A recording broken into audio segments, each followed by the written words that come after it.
Le chapitre de cette semaine s'appelle Tokyo 2, partie 3, et vraiment, je vous l'annonce tout de suite, je suis pas confiante pour cette review. On va y aller, mais vraiment, je vous garantis rien.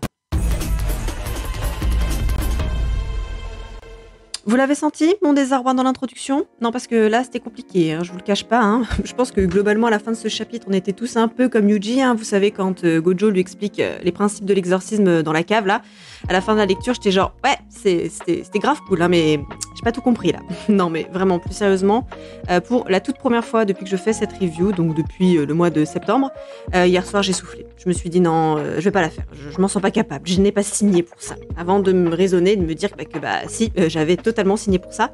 Et je vais tenter de vous faire quelque chose d'à peu près potable. Néanmoins, comme je vous le disais plus tôt, même si je vais essayer de faire de mon mieux, n'hésitez pas à multiplier les sources, histoire de bien tout saisir.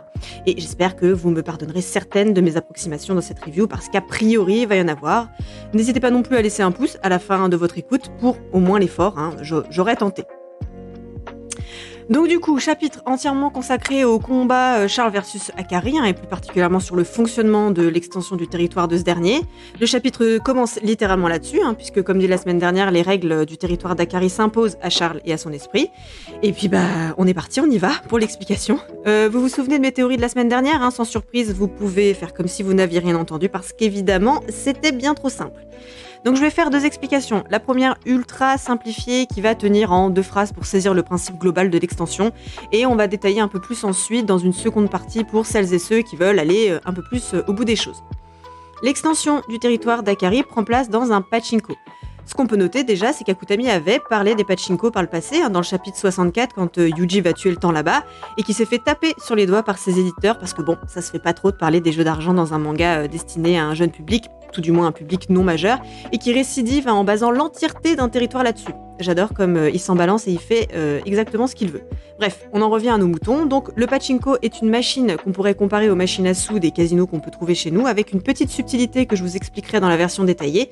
Et le but ici, donc dans son territoire, c'est donc d'aligner 3 figures similaires pour toucher le jackpot. Figures qui sont ici symbolisées par les personnages de manga qu'on nous expose page 1.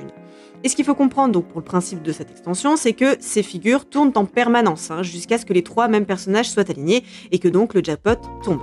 Je précise que pour l'instant, on ne sait pas ce qu'implique ce jackpot.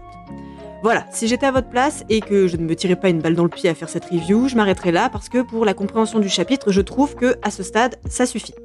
Mais vu qu'on est là pour souffrir, on va tenter de rentrer plus en profondeur dans la chose et donc pour ça, il faut expliquer ce qu'est un pachinko. Parce que pour nous occidentaux, c'est pas du tout un type de machine auquel on a accès, hein, puisque c'est typiquement japonais. Et c'est d'ailleurs pour ça, hein, je pense qu'Akutami a fait des explications un peu plus poussées, probablement pour essayer de rendre ça compréhensible pour son public non japonais. Bref, le pachinko est donc une machine, une sorte de mix, hein, entre la machine à sous classique et le flipper. Le plus souvent, ces machines sont à thème, hein, thème jeux vidéo, films, etc. et manga dans la situation qui nous intéresse. En fonction de la mise qu'il a voulu parier au départ, le joueur se voit remettre un certain nombre de billes en acier qu'il insère ensuite dans la machine. Le joueur peut uniquement contrôler la vitesse à laquelle les billes sortent et une fois ces billes lancées, 2 possibilités. Soit elles retombent sans avoir aucune incidence sur le jeu, soit l'une d'entre elles enclenche une des 3 roues du jeu présentes dans la machine, et là on peut tenter le gros lot en alignant 3 symboles identiques.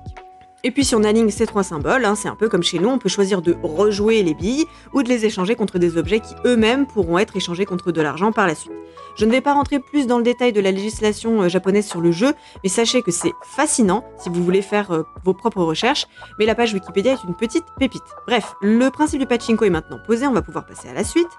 Comme je vous le disais plus tôt, le but pour Akari c'est d'arriver à avoir 3 figures identiques pour toucher le jackpot dans un scénario qui prend place dans un manga de romance existant dans le monde de Jujutsu qui s'appelle Le Train de l'amour. Ce nom me bute. En configuration classique, il a une chance sur 239 de toucher le jackpot. Mais, et c'est ce qui nous est expliqué sur la seconde page avec les petits chibis dont Akutami a le secret, c'est qu'Akari a une possibilité d'augmenter ses chances, hein, en faisant appel à ce que l'on voit dans l'encart, annonce de scène dans la seconde page avec les billes, les portes, etc. de couleurs différentes. Et la couleur qu'il obtiendra est uniquement basée sur la chance, je précise. J'espère que je ne vous ai pas perdu parce qu'à ce stade-là, moi-même, je suis déjà à moitié perdue.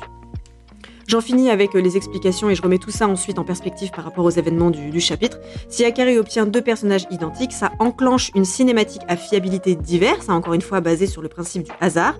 Et enfin, il a la possibilité d'augmenter ses chances de jackpot si certains événements se passent, comme par exemple si un certain personnage intervient à un certain moment. Pour accrocher les événements du chapitre là, Akari et Charles sont au départ dans le mode normal, au centre d'une multitude de portiques de métro. Akari obtient tout d'abord une bille verte et des portes rouges, ce qui est donc pas ouf comme tirage pour espérer remporter le jackpot.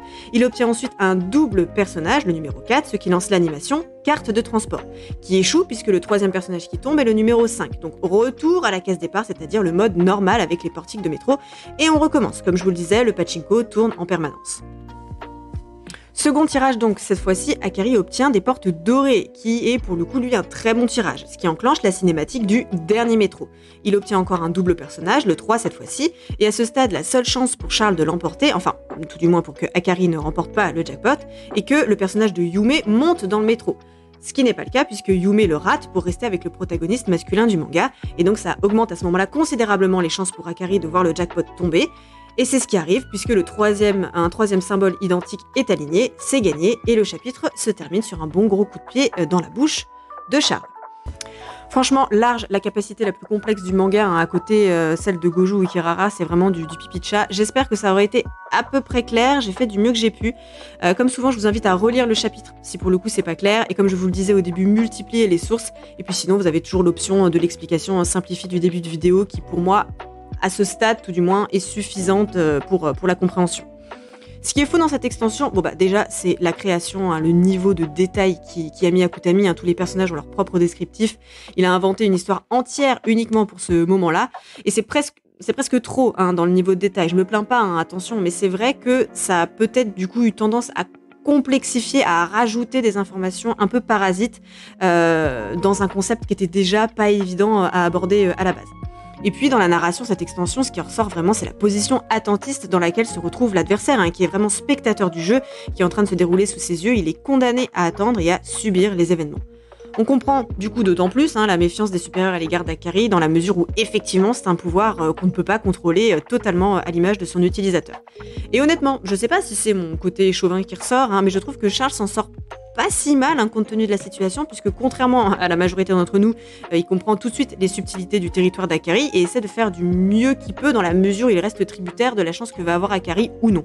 Et d'ailleurs, on voit qu'il saisit tout de suite l'occasion d'attaquer quand il pense avoir une chance contre lui, au moment notamment où il pense que Yume va prendre le train avant qu'Akari ne le remette en place de façon plutôt musclée. Pour finir là-dessus, je précise qu'une fois de plus, on ne sait pas encore ce qu'implique le fait de toucher le jackpot pour Akari. Plus de puissance, plus d'énergie occulte, potentiellement se faire soigner. Mystère, on en saura plus la semaine prochaine en espérant qu'Akutami ne complique pas encore un peu plus la chose. Voilà, n'hésitez pas à apporter des précisions dans les commentaires si vous jugez ça utile. Le travail de groupe, ça paye toujours. En tout cas, j'ai une énorme pensée pour les traducteurs des versions fans et officielles qui ont littéralement dû s'arracher les cheveux cette semaine et qui ont fait un super boulot.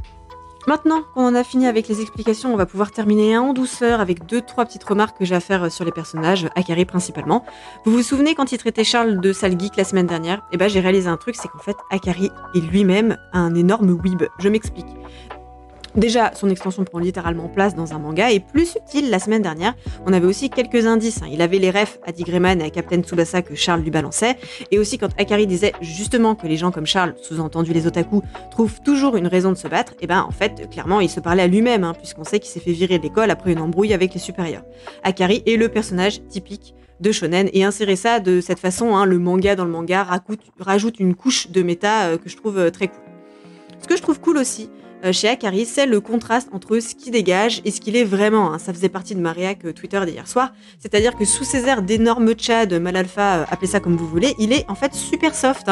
Il parle de faire des tours de grande roue avec sa copine, il aime la passion, et encore une fois, son pouvoir prend place dans un manga, mais pas n'importe quel type de manga, un shoujo. Et c'est d'autant plus saisissant si on le compare à Yuta, parce que lui, c'est carrément l'inverse. Il est full valeur, c'est le gentil garçon, le green flag par excellence en apparence, mais en privé, il se bat aux côtés de Rika, un fléau de classe S qui fait plutôt très flipper. Il a un arsenal d'armes à faire pâlir n'importe quel serial killer et il s'est montré complètement sans pitié pendant le Sendai. Je trouve ce contraste hyper intéressant et sûrement pas du tout le fruit du hasard. Bon, encore un bon gros chapitre bien dense, hein. Quand c'est pas dense dans le combat, c'est dense dans les explications. On n'en veut pas toutes les semaines, hein, des comme ça. J'ai dit ce que j'avais à vous dire pour aujourd'hui, je vais vous laisser maintenant et aller regarder le dernier épisode de Spy Family, que je n'ai pas encore eu le temps de voir ce week-end parce que je crois que j'en ai bien besoin. On se retrouve lundi prochain pour la review du chapitre 184 à 17h sur la chaîne. En attendant, prenez soin de vous, lisez des mangas, regardez des animes parce que c'est quand même vachement sympa. Et moi je vous dis à la prochaine.